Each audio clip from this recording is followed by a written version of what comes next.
वंदे मातरम। बंधुओं, आज प्रश्न पूछने के लिए हमारे पास दो विषय है। पहला विषय अल्पसंख्यकों के संबंध में है।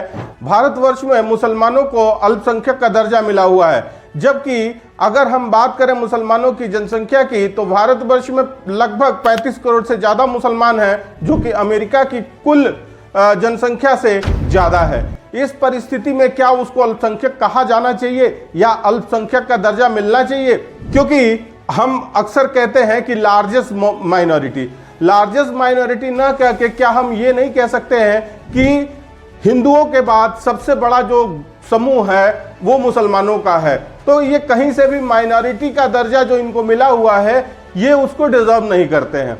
दूसरा प्रश्न ये है, जो अभी ज्यादातर समाचारों में अगर हम न्यूज चैनल्स में देखते हैं तो एक बड़ा मुद्दा बना हुआ है प्लेसेस ऑफ वर्शिप एक्ट 1991, जिसमें यह कहा जा रहा है कि ये इस पे कोर्ट कुछ आदेश नहीं दे सकता है, सुनवाई नहीं कर सकता है। इस परिस्थिति में अगर हम बात करें कि ये एक जो संविधान में व्यवस्था की गई है जुडिशियल रिव्यू की, न्यायिक पुनरावलोकन की, उस सिद्धांत के खिलाफ जाता है, तो क्यों ना इस एक्ट को गैर संवैधानिक या नॉन कॉन्स्टिट्यूशनल या अगेंस्ट द कॉन्स्टिट्यूशन माना जाए।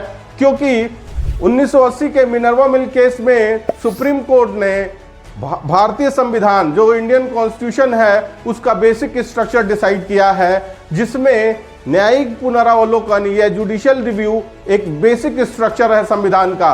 और सुप्रीम कोर्ट का यह मानना है कि any part of the constitution can be changed except basic structure of the constitution, अर्थात भारतीय संविधान का जो मूलभूत संरचना है उसके साथ छेड़छाड़ नहीं की जा सकती है। और चूंकि ये न्यायिक पुनरावलोकन ये एक बेसिक स्ट्रक्चर का पार्ट है, तो कहीं ना कहीं ये जो एक्ट है ये गैर संवैधानिक है। अतः इस पे एक बार विचार होना चाहिए कि क्यों ना इस एक्ट को गैर संवैधानिक मानते हुए नल एंड वॉइड डिक्लेयर कर दिया जाए।